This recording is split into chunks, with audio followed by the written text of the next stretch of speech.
like every time my mom, the lady who called herself my mother, or any family member for that matter, called me, and they were very interested as to what I was doing for work or just in my life in general. And I would tell them, and then all of a sudden, bam, there's some conflict. I was getting terminated. I was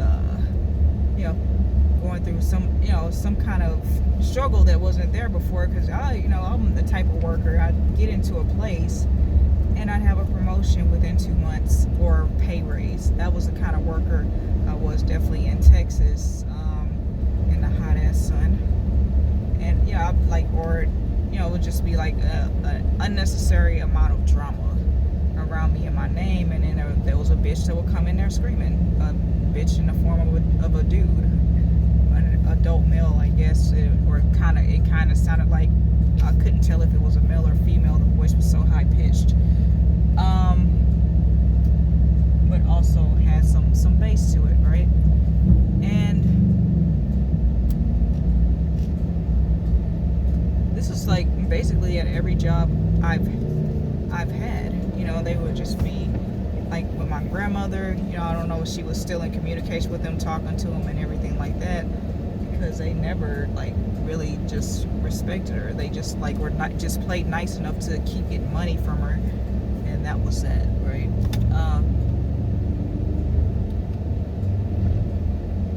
And my sister always seemed to be on the incline, right, on the increase, and I was always kind of like stock market-y, kind of like ups and downs, like more frequently than the average person. That's why if you look at my job history, it looks like it looks. Like I'm not just going through conflict for nothing. Nothing changed about my consistency that got me the promotion or raise. Nothing changed at all, apart from there was some bullshit happening behind the scenes, right? And I feel like it was always her or a family member. Some way, they would send a family member to get that information on me when I still trusted them, when I still cared about them, right? And it's hard. It's a hard thing to say that you don't care about somebody that's supposed to be blood, supposed to be family. And the dude who called himself my father apparently died. I'm not sure, and forgive me if I'm speaking wrong on it. But my sister was basically the only one who monopolized all the responsibilities of the funeral. She took on the cost and everything, and got them cremated, right? But again, that dude was, he liked to scam the law. He liked to work the system, basically play games in the system. And I kind of wonder, because of some of the happenings and some of the stuff that was said, it sounds like some of the stuff he would say about and to my grandmother, and he was always trying to be a victim. He was a predatory victim, always going out of his way to be a victim of something. I mean, that's just like, he was the epitome of that. If that's a term or in a dictionary, his picture needs to be next to it. And there was always a scam or something, some new plot on the law he was working up or drumming up, something he was always plotting on to get a quick fix, quick money. And I feel like he may have faked his death, because it's like, and I feel like he may not, and that was also a thing. I feel like he wasn't my real father, because I feel like I felt it when my real father passed. Like there was an energy. It's like I didn't know who the person was, but they passed, and it felt like a father figure. I felt that so strong. And for this cat, I felt nothing at all, and it was bad. I was in such a mental place, like a serious mental turmoil, because it's like I didn't feel anything when he died. I was just like, and then it could have something to do with the fact that he was paralyzed. He lost his ability to talk, which it was kind of like a relief to unspoken relief to everyone, because he talked too damn much about the wrong shit, and he was toxic and loud and obnoxious. And nobody really truly cared for the man, which I felt bad in that aspect. But it's kind of hard to care for somebody like that. It's kind of like, wish you well, but get out of my life. I don't want anything to do with you, type of shit. And given his character and the fact that he was on drugs, I just wouldn't put it past him to fake his death. And I'm not saying yay or nay, or saying definite, but I'm just saying I wouldn't put it past him, because usually you could, somebody's about to die, they smell like death, or that, unless they're of a younger age. He was not taking care of his body. His feet were tore up, overweight, and just, they also have a saying, it takes evil people longer to die, and he was definitely that, just pure fucking evil. And he used his second chance at life on a nursing home bed, right? Because we couldn't afford to take care of him, and it's not like we, even if we could, it's kind of like, would we have done so? And the reality of it, who wants to keep having to keep that energy alive, which is really, it's fucked up to say, and I hate to be the one to say it, but that's just, that's always been me. That's why I was getting my ass whooped all the time and getting punished and shit, because that's just who I am, right? He used his second chance at life, because he did get his voice back temporarily, right? He used it to talk shit to a nurse. He woke up talking shit, came out of a coma talking shit. Just not saying, to each his own, if that's what you want to do with your second chance, but it's just that kind of shows, that told me a lot of what I feel I needed to know. It's just he was dead. I guess I didn't feel it when he died, because he was pretty much dead to me a long time ago. There's a saying that people die at 25 and they're buried when they're 70 or 75. He's like the epitome of that. Something died inside that man a long time ago, and he definitely let the world get the better of him. And it's a part of the systemic racism too, because what they did, not tried to explain away the times that they grew up in, but it's kind of like, it's just some shit you just don't do, period. It doesn't matter what time you grew up in. And they grew up in a time, my mom and my guardians, that's the best way I put it, my guardians, so to speak, they grew up in a time where women were codependent on men, right? And it was kind of like middle ground, like women could be substantial by themselves, but somehow they both always found themselves on government assistance, which I get it, because it's like, first it was like, if I have the order correct, it was imprisoning the men of the household, right, and giving the women welfare and a church. Man gets out of prison, and he's the head of the household, the woman's the neck, so where the neck turns, the head goes, the eyes look. They're both in church, okay?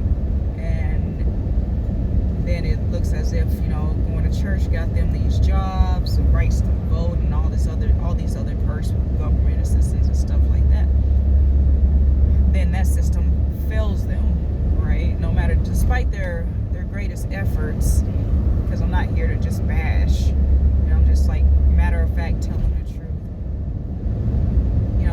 Despite their best efforts, no matter how hard they try, no matter how much they try as a unit, right, they still fail. Man feels like a failure. Drugs, guns, liquor stores, churches, all in the same neighborhood, very close together, within less than a mile of each other, all already in the neighborhood. Because it's not like they gave us resources to go out and get that shit, right? They were planted. It was sabotage that was planned from the beginning. They already had, had the number, the people, the places, the things. That's why they want to give numbers. Oh man, that's a hawk that had a prey in his hand that was definitely still trying to live. That was a red-tailed hawk. Yeah, I watch birds, so I don't know if you caught any of the previous videos. I do like bird watching, especially hawks and crows. I haven't really had a chance to really watch any other though.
did it, I definitely would not do it out of anger.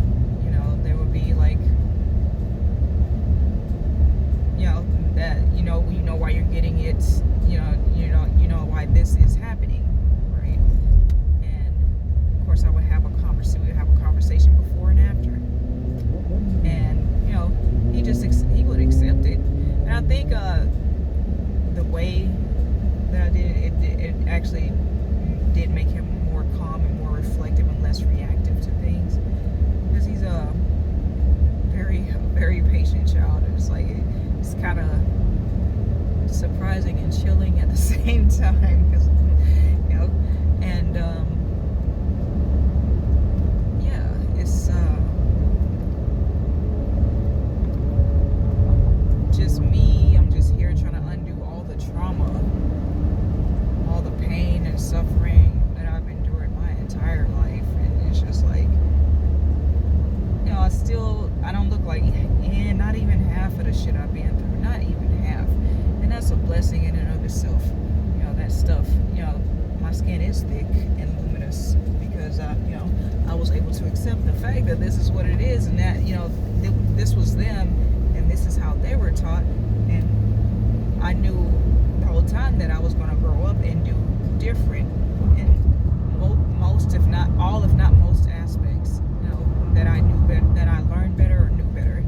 And, you know, I kind of made myself subconsciously a promise to always educate myself on whatever was questionable, in which I did so, or at least look at it from different perspectives. I was never one to just take something and, you know, information and just run with it, right? Like, that seems to be what society is today. And it's just like, they'll take information, gang stalk with it, and use it to be an obstruction of some kind of justice in an antagonistic manner, which is totally fucking illegal, you know.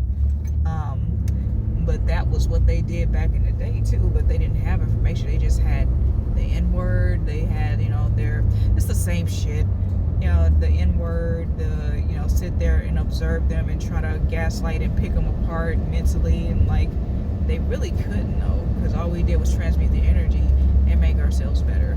You know, make ourselves more resourceful, more useful, even while, you know, they had people doing shit in the background. You know, history repeats itself because motherfuckers did not learn, and they are about to learn. They are about to learn, man. You know, those folks included, those guardians included, they gonna learn today, or, you know, because you think those storms were bad, just wait to see what happens after the storms, like the normal flora, and, you know, possibly some viruses and illnesses may be unleashed to target specific people, you know, that will naturally affect, let's say that, not target, but naturally affect certain people who were taunting our spirituality, right? Who were bringing us diseases, who in blankets and things like that. Those bloodlines, you know, there's gonna be whole bloodlines wiped out. You know, that's what I see. But I could be wrong, but I have yet to be wrong. And that's the eerie part. The eerie part about it is like, I have yet to be wrong or proven wrong. And that, you know, things that make you go, right? And sometimes you don't want to be right. Sorry, I'm sleepy. I've been up since like 3 this morning or something like that. I've just been waking up at random hours, like, well rested, don't get me wrong, but it's just like, I've been up and like, it's been a weird and conflicting day as far as my schedule, because I was like conflicted on whether I wanted to work today or not, to be honest. I was like, yeah, I'm gonna go. So I already booked the shifts and I'm here. I have to commit to it now. So there's that, you know, once you commit within less than 24 hours, you're just there. And, you know, I've noticed some strange things going on with my workflow as well. And, you know, on my part, I should have just stayed committed to what I already had, but it is what it is now. You know, cancellations and all that crazy shit. And, people unheard me, probably because they're watching my content. It's like, well, who invited you? It's just like, it's just like, it's all perspective. You really don't have to, like, adhere to anything I say or post. It's just a matter of perspective, but do what you do, right? Because at the end of the day, and I appreciate anybody who's still with me, still watching, still like keeping an open mind. Thank you. Like that's really what the end game is that, there's a perspective that is being explored, different perspectives that are being explored, and who are taking an intelligent and an unbiased approach to the things I post, because a lot of people are in their feelings about the things I post, and I'm like, it's kind of sounding like an admission of guilt at this point. Just like the retaliation and things like that from what I post, sounding like admissions of guilt to me. I mean, I could be wrong, but that's just what it's starting to look like. Because I'm like, why are people so anxious to put these shoes on, and like really going out of their way to try to ruin a life or try to affect somebody because really they go after your finances these days. That's the new slavery. Like, they're not like being direct about it. They're just fucking with your finances and having a good old time, which is a form of retaliation, illegal once again. And looking for a place to park. I mean, there's a lot of empty spots, but I kind of want to, kind of like, it's like bird's nest. I guess they kind of fly around until they find a place that feels like home or whatever. But really, when you're spiritually amped up, when you're spiritually protected and you walk in union with the Most High, you can make anywhere a home. And I never had a place that felt like home until I got my trailer. Well, I felt like home to me. That was it. When I got by myself, that's when I felt most at home. So anywhere, I can be anywhere and feel like home. And I had to, I developed that ability by spending so much time in solitude, just trying to stay out of the way and stay out of trouble during my childhood. And some people, I've had a lot of people ridicule me about staying in a trailer, like, because they stay in houses. But I'm like, but you don't stay in a home. You don't have a home. You're homeless, but living in a house, because you don't even know how to make that a home. And you could tell by how they're coming for me. I can tell by how they're coming for me. It's like, because who is truly happy and satiated with their own life is going to come for somebody like, who they're thinking less of because of the structure they live in or decide to live in. Because I'm just all on divine timing. That's just it. I know the Most High has, it's got something great planned for me. My energy feels good, pure, clear. My heart, it's always been light. It's like, even when I fuck up, even when I say some wild shit, I'm always doing that in some way, shape, or form. But grain of salt, shit. It's just like, I'm gonna say what I gotta say, and I'm gonna keep it put. And it's like, if a person wants to stay stuck there in their seat, then that's on them. It's just like, I guess they sit down to hide the smell while they talk that shit. So anyway, fun fact. It is also, it's probably gonna gross some people out, but whatever. It's the human anatomy, right? So here it goes. Our lips are made of the same skin material as our anus. So my theory is, some people have shit for brains, and that's why they talk so much shit. That's the only thing they can't produce. That's the only thing that can come out. It's just shit for brains. I've had people try to copy my style, but it's like, when you got shit for brains and all you do is try to use my content and like my character, which is nothing wrong with it. It's solid. I'm as solid as they get. Rock solid, rock hard, rock solid, whatever you want to call it. But once I'm there, I'm there. Once I'm committed until, it's time to say goodbye. I should probably park on the other side. I think that's where the building is. yeah, it's just like, and once I got you, I got you. That's it. There's no questions about it. There's no ifs, ands, or buts. No crazy shit like that. It's just, I'm right there with you. You know, how we want Bonnie and Clyde, or whatever term they're using, or we can make up our own. That's the goal. That goes with friendship or otherwise. Friendship, romantic, business, and everything like that. Unless you ain't got me, then okay, what can I do? How can I have you if you don't have me? I'm not gonna, work for two. I'm not gonna carry two, and I'll try my best not to be dead weight, though. If that doesn't work out, then it doesn't work out, right? Mistakes happen. People have bad days. I know my brain fog was horrible this week. I was forgetting dumb shit. Like, it was kind of like, wow. And all I could think of was a vacation. But it is what it is. I can't, I don't need to take a few days off right now. I'm trying to think of what time this year that I want to take a few days off and just kind of hit the reset button.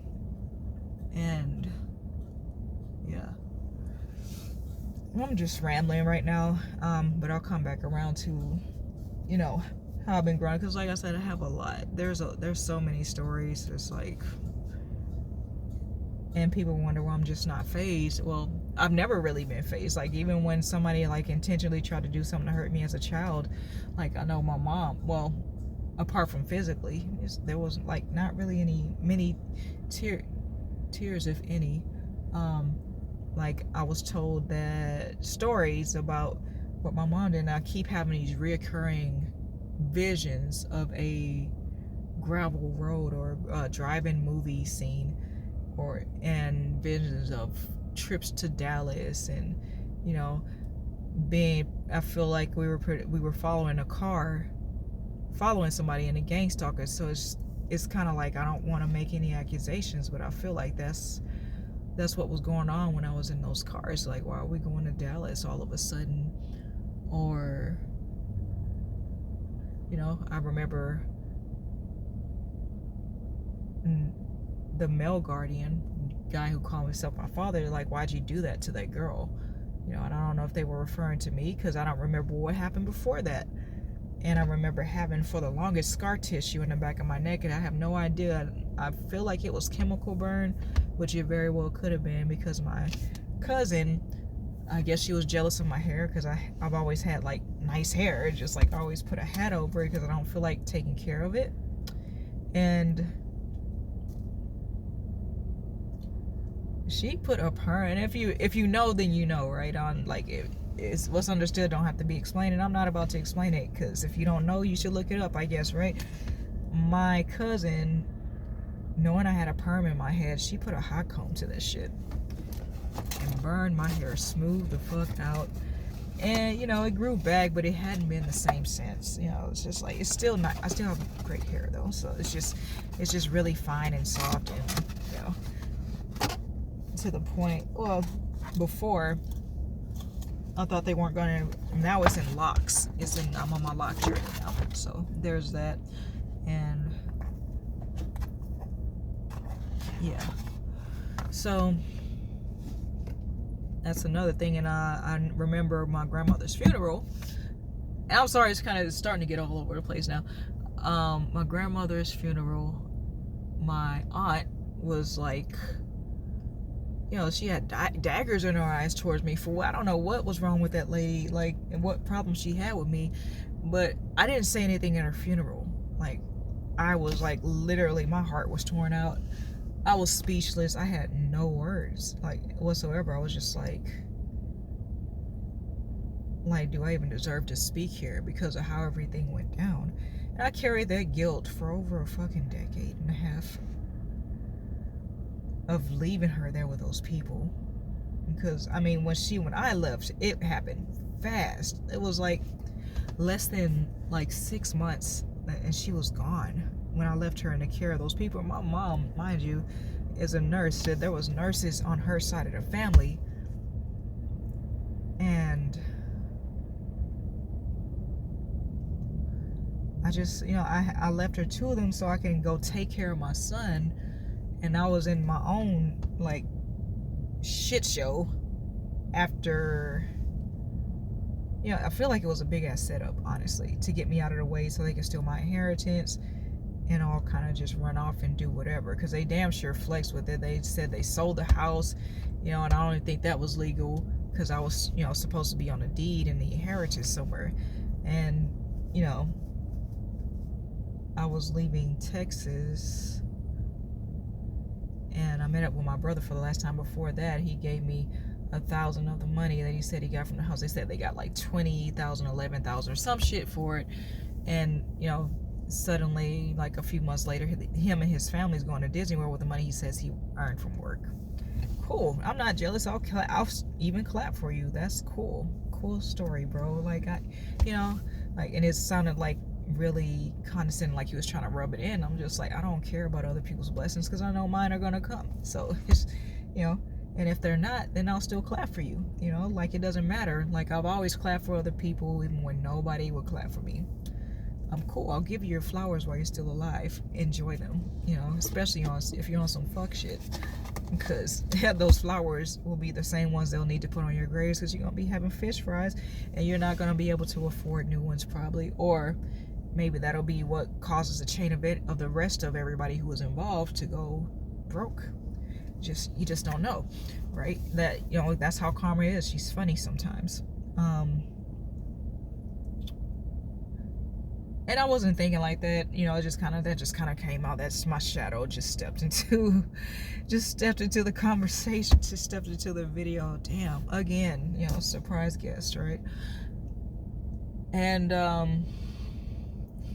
shit, what a mess. Yeah, I just walked away and continued my life. So when the character A, or what, you know, as far as the romance sector of my life, whatever, he wasn't hardly there. He would come home like every 6 months, and he worked security, a Marine. And, you know, I was just grateful to have a peaceful place to be with my son. You know, that's just real shit, real deal, Holyfield. I spent most of that time by myself. Every once in a while, you know, I'd have a partner or whatever. I'd go out and meet a partner and kind of, you know, just hang out, that type of shit. And like, after he, you know, my grandmother actually passed when I was living there, right? Because I remember using my income tax money to try to give her, you know, a chunk of it, because, you know, just cause, you know, because she's her, she was her. And, you know, he seemed adamant on being a distraction when it came to that. I'd be on the phone with the bank ready to make a transfer, and boom, you know, that was on me. I shouldn't have got distracted, right? Should have just left, went to work, and, you know, did whatever. So when he left, that left me in a fucked up place financially, because I'm like, I already had somebody plan in the background with my finances as far as getting me to lose employment. And so I was like, shit. And I couldn't save money because I was like constantly struggling financially, because my son was my son was well taken care of, so that was just my ultimate goal. So I wasn't thinking, so my son's in private school, you know, I'm buying him stuff, and he's literally telling me, like, right here, and that's the part that hurts, because I worked so much, I worked a lot, and he's like, Mom, come be with me. He's telling me what he wants. He's telling me, like, I'm not, like, you know, just falling for that stupid fucking illusion that kids want toys and shit. They don't give a fuck. They want love. They want your attention. They want your guidance. You know, they want you to be proud of them.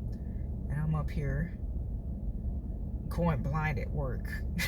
Like, what the fuck? Like, how blind in one eye at work? Like, it, you know, like, make the fuck sense. That's like, kids don't need that shit. Like, those commercials and shit. You know, that's why they have to advertise so hard. They go in the store and you say no, they'll be all right. You know, they'll be like, okay, you know, they might cry some in the store, and then, you know, might be mad at you a little later. But some kids just hold grudges longer.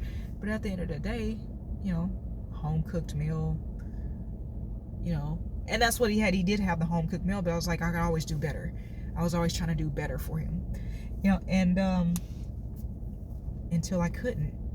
I flat out just the fuck couldn't, because I was like, I don't give a fuck. I'll go to Ross and buy, and like my son had all this like just this gear on. I'm just like, he was well dressed and well fed, and that's where I should have, been cool. And I'm like buying him like, like this bed with a couch underneath it, like a pull-out couch and a goal post and shit, and video games, and he would want me to come play the videos game with me. All he wanted was my time, and I think that's my biggest regret, is just working so fucking much when I had him. And I feel like, and just not trusting the process and trusting that the Most High will make a way for both of us. So, Lord giveth and Lord taketh away. I'm glad he's still alive and doing well. He's healthy, in the mind and, his heart, physically too. And, it's been a fight, me trying to get him back to me, because every time I'd be on that path, boom, I'm losing something financially, and I can't get him back. It's just like all I can do is, fly in, fly out, or fly him in or out, spend time with him. When I wanted him to live with me full time again, I thought it would be quicker, but it was just like a lot more difficult. I was trying to stand on my own too. And I've always paid my own bills, my own, apart from having a place to freaking stay,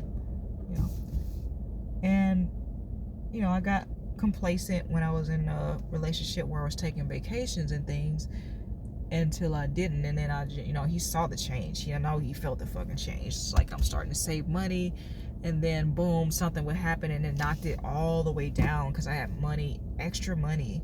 And then it's just like I got a settlement, and then boom, boom, boom, shit just started. I'm like, do I just have, no, it's just these motherfuckers playing in the background. Like, I know for a fact that the truck driver who hit my truck was a Cisco food truck driver, hit my truck and like tore it from the rear to the cab. And he was also from my hometown, which made me very suspicious, in Houston, Texas. He was actually from Houston, Texas, or Dallas or some shit like that. And yeah, and then I had the truck before I had the trailer. I was already making payments. And, like I'm getting a phone call, your son, he needs his teeth fixed on like 10 cavities or some shit, like it costs $1,500. And, just like, these were big expenses. 2 of them were actually my fucking fault, which I just paid because I'm like, I'm not trying to go through insurance, and, it's some shit I can actually pay for at the time, right? And I don't know now, should I have went through insurance? I'm like, I don't want those points on my insurance. But yeah, it's just like every time, they would find a fucking way to try to knock me off my square. And now I'm starting to regain, I hope, that I am, and I'm still in good standing with at least most of my clients, the ones that still matter. Because, like I said, I've had some people just unfavor me or whatever. I still see shifts from them, but it's kind of like, what did I do wrong? It's just like, it's just perspective. It's just, it's just the internet. It's just like people wanting to take it literal or whatever. That's cool. But all I'm doing is posting truth. It's just the fucking truth, But, this is part 3. I'm going to stop here, take a little break and breathe before work, and chill out and sit in silence in my own energy, so I can be ready for work in a few. Anyways, love you guys. See you in the next video. Part 4 coming up. Take care of yourselves.